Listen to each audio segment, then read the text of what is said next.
ऐसा ही खौफनाक मंजर होता है जब बाज की शक्ल में आसमान से बारूद बरसता है।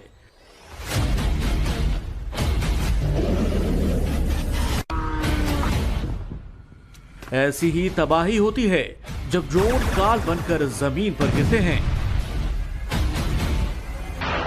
और ऐसा ही हुआ था जब चंद हफ्ते पहले ईरान ने अपने पड़ोसी देशों पर एक के बाद एक ड्रोन दागे थे। कुवैत से लेकर कतर तक और दुबई से लेकर बहरीन तक ईरान ने बर्बादी की जो दास्तान लिखी, उसकी सबसे बड़ी वजह तेहरान की ड्रोन ताकत ही थी।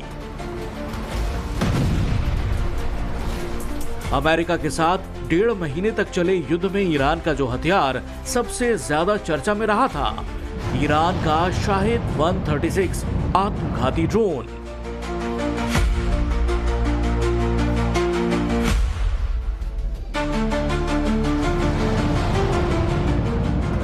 ईरान के लगातार ड्रोन और मिसाइल हमले अमेरिका और खाड़ी देशों के लिए बड़ी चुनौती बन गए। खास बात यह है कि ईरान ने जिस शाहिद ड्रोन से अमेरिका और इजराइल तक को चौंका दिया, उसकी कीमत सिर्फ 18 लाख रुपए तक ही है। लेकिन इन ड्रोन को मार गिराने के लिए अमेरिका जिन पैट्रियट मिसाइल का इस्तेमाल किया, उनकी कीमत करीब 40 लाख डॉलर तक हो सकती है। यानी कि ईरान का शाहिद ड्रोन अरब में लगी बारूदी आग में सबसे ताकतवर हथियार बनकर सामने आया। और अब भारत के पास भी ऐसी ही ताकत हो चुकी है। ईरान इजराइल जंग के बीच भारत ने लंबी दूरी के ड्रोन युद्ध में कदम रखा है। पूरी दुनिया में ड्रोन वॉर की तैयारी के बीच भारत ने भी कमर कस ली है। अरब में छिड़ी तनातनी के बीच भारत ने ऐसा ड्रोन तैयार कर लिया है जो दुश्मन के कलेजे को चीर देगा। देश की प्रयोगशालाओं से निकले इस नाग का नाम है शेषनाग 150 ड्रोन। एक ऐसा अचूक और ताकतवर हथियार जो एक बार उड़ान भरता है तो दुश्मन का काम तमाम करके ही लौटता है। जानना चाहते हैं कैसे? तो सुनिए। शेषनाग 150 को कोऑर्डिनेटेड झुंड हमलों के लिए डिजाइन किया गया है। शेषनाग 150 एक ऐसा साइलेंट किलर है जो 1000 किलोमीटर दूर बैठकर भी दुश्मन की धड़कनें बंद कर सकता है। ये महज एक मशीन नहीं, भारत का वो स्वदेशी सुदर्शन चक्र है। जब झुंड में निकलता है तो बड़े से बड़े एयर डिफेंस सिस्टम भी कबाड़ बन जाते हैं। ये ड्रोन 5 घंटे से ज्यादा देर तक उड़ान भर सकती है, टारगेट एरिया के ऊपर मंडरा सकती है, जिससे रियल टाइम सर्विलांस और हमले के ऑप्शंस मिलते हैं। ये ड्रोन 25 से 40 किलोग्राम वॉरहेड के साथ दुश्मन के एयर डिफेंस सिस्टम को निशाना बना सकता है। यानी जंग के मैदान में इसे उतार दिया जाए तो दुश्मन का बचना नामुमकिन, जिसकी तस्दीक ये तस्वीरें भी कर रही हैं जो उस वक्त की हैं जब पोखरण की रेतीली सरहद पर शेषनाग ड्रोन की कामयाब टेस्टिंग की गई। पोखरण में शेषनाग 150 स्वार्मिंग अटैक ड्रोन का सफल परीक्षण किया गया। पोखरण टेस्ट रेंज में परीक्षण के दौरान शेषनाग 150 ने कई टारगेट्स पूरे किए। परीक्षण के दौरान करीब 720 किलोमीटर की दूरी तय की, 5 घंटे तक हवा में रहा और आखिर में अपने टारगेट पर सटीक हमला किया, जिसके बाद से ही पड़ोस के आतंकी मुल्क पाकिस्तान का हलक सूख चुका है, जिसकी वजह भी है। शेषनाग 150 को खास तौर पर स्वार्म यानी झुंड में हमला करने के लिए डिजाइन किया गया। इसमें कई ड्रोन एक नेटवर्क के साथ मिलकर काम करते हैं। शेषनाग 150 की वास्तविक रेंज 1000 किलोमीटर यानी पूरा पाकिस्तान भारत के शेषनाग ड्रोन की जद में है। यानी आतंकी मुल्क पाकिस्तान कोई हिमाकत करता है तो लाहौर, कराची और इस्लामाबाद ही नहीं, बल्कि पेशावर से खैबर पख्तूनख्वा तक बिलों में छिपे पाकिस्तान के पाले पोसे दहशतगर्दों पर बारूद बरसना तय है। शेषनाग 150 अपने साथ 25 से 40 किलोग्राम के विस्फोटक ले जा सकता है, जो दुश्मन के रडार, बख्तरबंद गाड़ियों और सैन्य ठिकानों को पलक झपकते ही खंडहर बना देने के लिए काफी हैं। यह ड्रोन पूरी तरह स्वदेशी है, जिसे बेंगलुरु की defence startup new space research technology ने तैयार किया है। शेषनाग 150 एक लॉयटरिंग म्यूनिशन है। आसान भाषा में कहें तो ये एक ऐसा आत्मघाती ड्रोन है जो दुश्मन के इलाके में घुसकर घंटों मंडरा सकता है, टोह ले सकता है और मौका मिलते ही दुश्मन के ठिकाने से टकरा कर उसे तबाह कर सकता है। यूक्रेन युद्ध और अब मिडिल ईस्ट की जंग से ये बात साबित हो चुकी है कि आने वाले दौर में जंग आसमान से ही लड़ी जाएगी, जिसमें ड्रोन का अहम रोल होने वाला है। खासतौर से ऑपरेशन सिंदूर के दौरान मिली सीख के बाद भारतीय सेना के लिए शेषनाग 150 की अहमियत और बढ़ गई है, क्योंकि शेषनाग ड्रोन न सिर्फ घातक है बल्कि इसे बनाना भी काफी सस्ता है। खास बात यह है कि शेषनाग 150 ने 1 साल पहले अपनी पहली उड़ान भरी थी और अब कामयाबी के साथ देश की सरहदों की ढाल बनने के लिए तैयार है।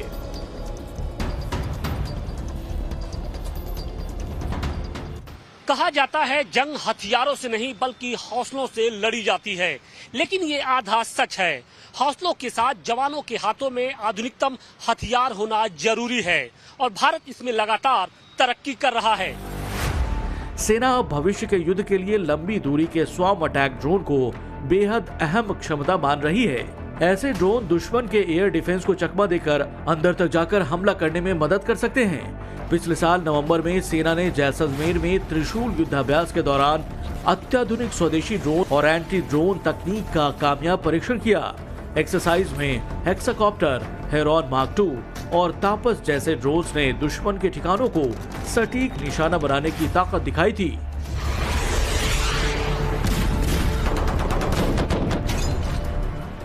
बात इतनी सी ही नहीं है। भारतीय सेना भविष्य के युद्धों के लिए ड्रोन तकनीक पर अत्यधिक फोकस कर रही है। सेना 850 से ज्यादा कामिकेज ड्रोन खरीद रही है। 60 स्वदेशी घातक ड्रोन की खरीद को मंजूरी दी गई। शेषनाग 150 ड्रोन 1000 किलोमीटर की रेंज तक मार कर सकता है। सेना ने टेथर ड्रोन के ट्रायल शुरू किए।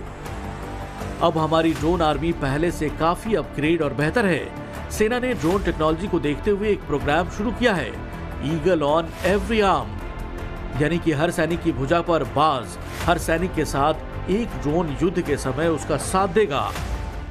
भारतीय सेना ने भविष्य के युद्ध क्षेत्र के लिए तैयार अत्याधुनिक ड्रोन सिस्टम विकसित किए हैं। ये ड्रोन बेहद घातक मारक क्षमता से लैस है। वहीं सेना ने निगरानी ड्रोन भी विकसित किए हैं। सवाल ये है कि सेना के ड्रोन तकनीक को और मजबूत बनाने पर फोकस की वजह क्या है? इस सवाल का जवाब इन तस्वीरों से समझा जा सकता है। ऑपरेशन सिंदूर के दौरान पाकिस्तान ने 3 दिन में करीब 1000 ड्रोन के जरिए हमला किया था। इनमें से काफी संख्या में सर्विलांस ड्रोन थे और कुछ तुर्की से लिए कामकाजी ड्रोन थे। ये ड्रोन बम या फिर दूसरे बारूद से लैस होते हैं, लेकिन सरहद में घुसने से पहले ही पाकिस्तान ने सभी ड्रोन हवा में ही मार गिराए थे। इतना ही नहीं, ऑपरेशन सिंदूर के दौरान स्काई स्ट्राइकर, ALS-50 और MR-20 लॉजिस्टिक ड्रोन के जरिए पाकिस्तान में आतंकियों के ठिकानों को नेस्तो नाबूद कर दिया गया था।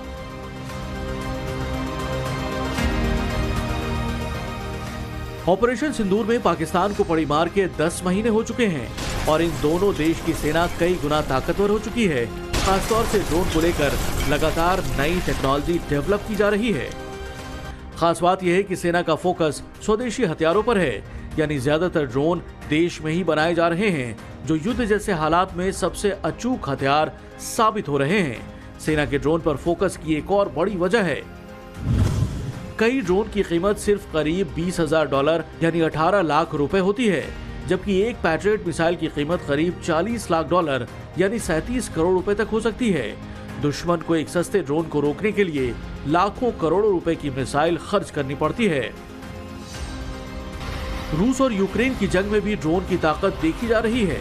महज 30 से 40 हजार की लागत वाला छोटा FPV ड्रोन, जिसे रिमोट से चलाया जाता है, रूस के सबसे आधुनिक T-90M टैंक या अमेरिका के अब्राहम टैंक को तबाह कर रहा है।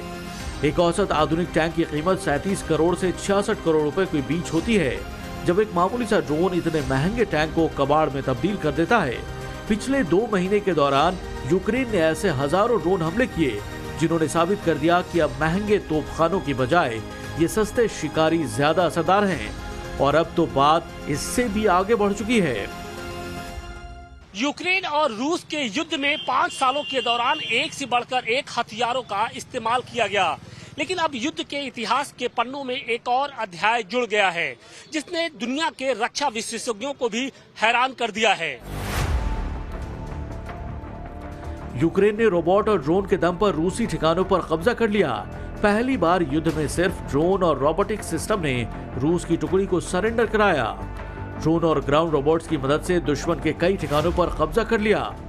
है ना हैरान करने वाली बात, लेकिन ऐसा ही है। ये चौंकाने वाला दावा यूक्रेन के राष्ट्रपति जेलेंस्की ने किया है। जेलेंस्की ने कहा कि रूस के साथ जंग शुरू होने के बाद पहली बार यूक्रेनी सेना ने सिर्फ ड्रोन और रोबोटिक सिस्टम के जरिए रूस की सेना को सरेंडर करने के लिए मजबूर कर दिया।